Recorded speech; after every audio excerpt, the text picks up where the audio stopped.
ಮೈಸೂರು ದಸರಾ ಮಹೋತ್ಸವಕ್ಕೆ ಪ್ರಧಾನಿ ನರೇಂದ್ರ ಮೋದಿ ಅವರು ಬರುವುದಿಲ್ಲ ಎಂದು ಸಿಎಂ ಬೊಮ್ಮಾಯಿ ಕಲಬುರಗಿಯಲ್ಲಿ ಹೇಳಿದ್ದಾರೆ. ಕಳೆದ ಕೆಲ ದಿನಗಳಿಂದ ಪ್ರಧಾನಿ ಮೋದಿ ಈ ಬಾರಿಯ ದಸರಾ ಮಹೋತ್ಸವದಲ್ಲಿ ಭಾಗಿಯಾಗಲಿದ್ದಾರೆ ಎಂಬ ಸುದ್ದಿ ಎಲ್ಲೆಡೆ ಸದ್ದು ಮಾಡಿತ್ತು. ಆದರೆ ಸಿಎಂ ಬೊಮ್ಮಾಯಿ ಪ್ರಧಾನಿ ದಸರಾ ಮಹೋತ್ಸವದಲ್ಲಿ ಭಾಗಿಯಾಗುವುದಿಲ್ಲ ಎಂದು ಹೇಳುವ ಮೂಲಕ ಈ ವಿಚಾರದ ಬಗ್ಗೆ ಸ್ಪಷ್ಟನೆ ನೀಡಿದ್ದಾರೆ. ಮುರುಘಾ ಶ್ರೀಗಳ ವಿರುದ್ಧ ಲೈಂಗಿಕ ದೌರ್ಜನ್ಯ ಆರೋಪ ಪ್ರಕರಣ ಸಂಬಂಧ ಹೈಕೋರ್ಟ್ ಮುಖ್ಯ ನ್ಯಾಯಮೂರ್ತಿಗಳಿಗೆ ಶಾಸಕ ಯತ್ನಾಳ್ ಪತ್ರ ಬರೆದಿದ್ದಾರೆ. ಪತ್ರದಲ್ಲಿ ಮುರುಘಾ ಶ್ರೀಗಳು ನ್ಯಾಯಾಂಗ ಬಂಧನದಲ್ಲಿದ್ದಾರೆ. ಅವರಿಗೆ ಕೂಡಲೇ ಪೀಠ ತ್ಯಾಗ ಮಾಡಲು ನಿರ್ದೇಶಿಸಬೇಕು. ಮಠದ ದೈನಂದಿನ ವ್ಯವಹಾರ ಸುಗಮವಾಗಿ ನಡೆಯಬೇಕು. ಸದ್ಯ ಮೇಲುಸ್ತುವಾರಿ ಸಮಿತಿ ರಚನೆಯಾಗಬೇಕು. ನಿವೃತ್ತ ನ್ಯಾಯಮೂರ್ತಿಗಳ ಸಮಿತಿ ರಚನೆ ಮಾಡಿ ಸುಪ್ರೀಂ ಹೈಕೋರ್ಟ್ ನ್ಯಾಸ್ ಸಮಿತಿ ರಚಿಸಬೇಕೆಂದು ಉಲ್ಲೇಖಿಸಿದ್ದಾರೆ. ಕರ್ನಾಟಕ ಅಮೃತ ಮಹೋತ್ಸವ ಪ್ರಯುಕ್ತ ಕಲಬುರಗಿ ನಗರಕ್ಕೆ ಮುಖ್ಯಮಂತ್ರಿ ಬಸವರಾಜ ಬೊಮ್ಮಾಯಿ ಆಗಮಿಸಿದ್ದಾರೆ. ಆದರೆ ಸಿಎಂ ಆಗಮನದ ವೇಳೆ ಎಸ್ಟಿ ಹೋರಾಟ ಸಮಿತಿ ಸದಸ್ಯರು ಕಪ್ಪು ಬಾವುಟ ಪ್ರದರ್ಶನ ಮಾಡಿದ್ದಾರೆ. ಸರ್ದಾರ್ ಪಟೇಲರ ಮೂರ್ತಿಗೆ ಮಾಲಾರ್ಪಣೆ ಮಾಡಿ ಗೌರವ ಸಲ್ಲಿಸಿ ಕೆಳಗೆ ಇಳಿಯುವ ಸಂದರ್ಭದಲ್ಲಿ ಬಿಗಿ ಪೊಲೀಸ್ ಬಂದೋಬಸ್ತ್ ಮಧ್ಯೆಯೂ ಒಳನುಸುಳಿದ ಪ್ರತಿಭಟನಾಕಾರರು ಕಪ್ಪು ಪಟ್ಟಿ ಪ್ರದರ್ಶಿಸಿ ಮುಖ್ಯಮಂತ್ರಿಗಳಿಗೆ ಧಿಕ್ಕಾರ ಕೂಗಿದರು. ರಾಮದೇವರ ಗುಡಿ ಬಳಿ ರಾಷ್ಟ್ರೀಯ ಹೆದ್ದಾರಿ 44ರಲ್ಲಿ ಸರಣಿ ಅಪಘಾತ ಸಂಭವಿಸಿದ್ದು, ಘಟನೆಯಲ್ಲಿ ಇಬ್ಬರು ಮೃತಪಟ್ಟಿದ್ದಾರೆ. ನಿಂತಿದ್ದ ಬೈಕ್ ಕಾರುಗಳಿಗೆ ಟ್ಯಾಂಕರ್ ಒಂದು ಡಿಕ್ಕಿ ಹೊಡೆದಿದ್ದು, ಬಳಿಕ ರಾಮದೇವರ ಗುಡಿ ಪ್ರಣವ್ ಹೋಟೆಲ್ಗೆ ನುಗ್ಗಿದೆ. ಹೆದ್ದಾರಿಯಿಂದ ಹೋಟೆಲ್ಗೆ ಟ್ಯಾಂಕರ್ ನುಗ್ಗುವ ದೃಶ್ಯ ಸಿಸಿಟಿವಿಯಲ್ಲಿ ಸೆರೆಯಾಗಿದೆ. ಘಟನೆಯಲ್ಲಿ ಹೋಟೆಲ್ ಭದ್ರತಾ ಸಿಬ್ಬಂದಿ ನಾರಾಯಣಸ್ವಾಮಿ ಹಾಗೂ ಬೈಕ್ ಸವಾರ ಜನಾರ್ದನ ಮೃತಪಟ್ಟಿದ್ದಾರೆ. ಒಬ್ಬರು ಬಾಣಂತಿಗೆ ಗಂಭೀರ ಗಾಯಗಳಾಗಿದ್ದು, ಹಲವು ವಾಹನಗಳು ಜಖಂಗೊಂಡಿದೆ.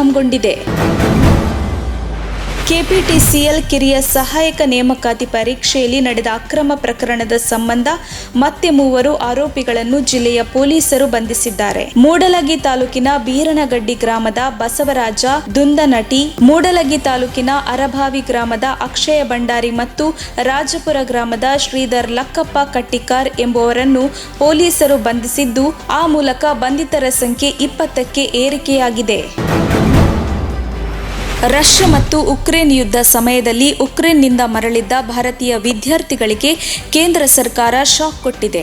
ಇದರಿಂದ ಸಾವಿರಾರು ಮೆಡಿಕಲ್ ವಿದ್ಯಾರ್ಥಿಗಳು ಆತಂಕಕ್ಕೆ ಒಳಗಾಗಿದ್ದಾರೆ. ಉಕ್ರೇನ್ನಿಂದ ಮರಳಿರುವ ವಿದ್ಯಾರ್ಥಿಗಳಿಗೆ ಭಾರತದ ಯಾವುದೇ ವಿಶ್ವವಿದ್ಯಾಲಯಗಳಲ್ಲಿ ಮೆಡಿಕಲ್ ಮುಂದುವರಿಸಲು ಅವಕಾಶ ಇಲ್ಲ ಎಂದು ಕೇಂದ್ರ ಸರ್ಕಾರ ಸುಪ್ರೀಂ ಕೋರ್ಟ್ಗೆ ತಿಳಿಸಿದೆ.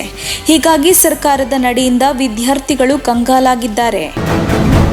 ಇತ್ತೀಚೆಗೆ ಹೃದಯಾಘಾತದಿಂದ ನಿಧನರಾದ ಅರಣ್ಯ ಸಚಿವ ದಿವಂಗತ ಉಮೇಶ್ ಕತ್ತಿ ನಿವಾಸಕ್ಕೆ ಕೆಪಿಸಿಸಿ ಕಾರ್ಯಾಧ್ಯಕ್ಷ ಹಾಗೂ ಕಾಂಗ್ರೆಸ್ ಪಕ್ಷದ ಹಿರಿಯ ಮುಖಂಡ ಈಶ್ವರ ಖಂಡ್ರೆ ಅವರು ಭೇಟಿ ನೀಡಿ ಕುಟುಂಬದವರಿಗೆ ಸಾಂತ್ವನ ಹೇಳಿದರು. ಬೆಳಗಾವಿ ಜಿಲ್ಲೆಯ ಹುಕ್ಕೇರಿ ತಾಲೂಕಿನ ಬೆಲ್ಲದ ಬಾಗೇವಾಡಿಯ ದಿವಂಗತ ಉಮೇಶ್ ಕತ್ತಿ ನಿವಾಸಕ್ಕೆ ಭೇಟಿ ನೀಡಿದ ಅವರು ಸಹೋದರ ರಮೇಶ್ ಕತ್ತಿ ಅವರಿಗೆ ಸಾಂತ್ವನ ಹೇಳಿದರು. ಈ ಸಂದರ್ಭದಲ್ಲಿ ಉಮೇಶ್ ಕತ್ತಿ ಜೊತೆಗಿನ ಒಡನಾಟ ಹಾಗೂ ಅವರ ನೇರ ವ್ಯಕ್ತಿತ್ವದ ಕುರಿತು ನೆನಪಿಸಿಕೊಂಡರು. ಮಧ್ಯಪ್ರದೇಶದ ರಾಷ್ಟ್ರೀಯ ಉದ್ಯಾನವನಕ್ಕೆ ನಮೀಬಿಯಾದಿಂದ ವಿಶೇಷ ವಿಮಾನದಲ್ಲಿ ತರಲಾದ 8 ಚೀತಾಗಳನ್ನು ಪ್ರಧಾನಿ ನರೇಂದ್ರ ಮೋದಿ ಅವರು ಕಾಡಿಗೆ ಬಿಡುವುದಕ್ಕೂ ಮುಂಚೆ ಮನಮೋಹನ್ ಸಿಂಗ್ ಅವರು 2008-2009ರಲ್ಲಿ ಆಪರೇಷನ್ ಚೀತಾ ಪ್ರಸ್ತಾವನೆಯನ್ನು ಮಾಡಿದ್ದರು ಎಂದು ಎಐಸಿಸಿ ಮಾಧ್ಯಮ ಮುಖ್ಯಸ್ಥ ಜೈರಾಮ್ ರಮೇಶ್ ಹೇಳಿದ್ದಾರೆ. ಪ್ರಧಾನಿ ನರೇಂದ್ರ ಮೋದಿ ಅವರು ತಮಾಷೆ ಮಾಡುತ್ತಿದ್ದಾರೆ. 2009-11ರಲ್ಲೇ ಚೀತಾ ಪ್ರಾಜೆಕ್ಟ್ ಅನ್ನು ಕಾಂಗ್ರೆಸ್ ಕೈಗೆತ್ತಿಕೊಂಡಿತ್ತು. 2010ರ ಏಪ್ರಿಲ್ 25ರಂದು ಕೇಪ್ ಟೌನ್ ಹೋಗಿ ಚೀತಾಗಳನ್ನು ಭಾರತಕ್ಕೆ ತರಲು ಮಾತುಕತೆ ನಡೆಸಿತ್ತು. ಕಾಂಗ್ರೆಸ್ ಪ್ರಯತ್ನದ ಭಾಗವಾಗಿ ಭಾರತಕ್ಕೆ ಚೀತಾಗಳು ಬಂದಿವೆ. ಆದರೆ ಪ್ರಧಾನಿ ನರೇಂದ್ರ ಮೋದಿ ಕ್ರೆಡಿಟ್ ತೆಗೆದುಕೊಳ್ಳುತ್ತಿದ್ದಾರೆ ಎಂದು ಟ್ವೀಟ್ ಮಾಡಿದ್ದಾರೆ. ಕೆಪಿಸಿಸಿ ಕಾರ್ಯಾಧ್ಯಕ್ಷ ಸತೀಶ್ ಜಾರಕಿಹೊಳಿ ಅವರ ಹೆಸರಲ್ಲಿ ಸೋಷಿಯಲ್ ಮೀಡಿಯಾದಲ್ಲಿ ವಿವಾದಾತ್ಮಕ ಪೋಸ್ಟ್ ಹಾಕಿದ್ದವರ ವಿರುದ್ಧ ಬೆಳಗಾವಿ ಸೈಬರ್ ಪೊಲೀಸ್ ಠಾಣೆಯಲ್ಲಿ ದೂರು ದಾಖಲಾಗಿದೆ. ಪೋಸ್ಟ್ ಮಾಡಿದವರ ಕುರಿತು ಸೂಕ್ತ ತನಿಖೆ ನಡೆಸಬೇಕೆಂದು ಕರ್ನಾಟಕ ವಾಲ್ಮೀಕಿ ಯುವ ವೇದಿಕೆಯ ರಾಜ್ಯಾಧ್ಯಕ್ಷ ವಿಜಯ ಬಸಪ್ಪ ತಳವಾರ ಬೆಳಗಾವಿ ಸಿಇಎನ್ ಅಪರಾಧ ಪೊಲೀಸ್ ಠಾಣೆಗೆ ದೂರು ನೀಡಿದ್ದಾರೆ. ಬಿಬಿಎಂಪಿ ವ್ಯಾಪ್ತಿಯಲ್ಲಿ ನಡೆಯುತ್ತಿರುವ ಭಿಕ್ಷಾಟನೆಯನ್ನು 2-3 ತಿಂಗಳಲ್ಲಿ ನಿಯಂತ್ರಣ ಮಾಡುವ ಎಲ್ಲಾ ಪ್ರಯತ್ನ ನಡೆಸಲಾಗುತ್ತದೆ ಎಂದು ಸಮಾಜ ಕಲ್ಯಾಣ ಸಚಿವ ಕೋಟ ಶ್ರೀನಿವಾಸ ಪೂಜಾರಿ ತಿಳಿಸಿದ್ದಾರೆ. ವಿಧಾನ ಪರಿಷತ್ನಲ್ಲಿ ಬಿಜೆಪಿ ಸದಸ್ಯ ದೇವೇಗೌಡ ಪ್ರಶ್ನೆಗೆ ಉತ್ತರಿಸಿದ ಅವರು, ಮಕ್ಕಳನ್ನು ಬಾಡಿಗೆಗೆ ಪಡೆದು ಅವರಿಗೆ ಮತ್ತು ಬರುವ ಔಷಧಿ ನೀಡಿ ಮಗುವನ್ನು ಎತ್ತಿಕೊಂಡು ಹೋಗಿ ಅನುಕಂಪ ಗಿಟ್ಟಿಸಿಕೊಂಡು ಭಿಕ್ಷಾಟನೆ ನಡೆಸಲಾಗುತ್ತಿದೆ. ವೃದ್ಧರು, ತೃತೀಯ ಲಿಂಗಿಗಳು ಭಿಕ್ಷಾಟನೆ ಮಾಡುತ್ತಿದ್ದು ಕೆಲವೆಡೆ ಅಹಿತಕರ ಘಟನೆಗಳು ನಡೆಯುತ್ತಿದೆ. ಭಿಕ್ಷಾಟನೆ ನಿಯಂತ್ರಿಸಲು ಪ್ರಯತ್ನಿಸಲಾಗುತ್ತಿದೆ ಎಂದರು.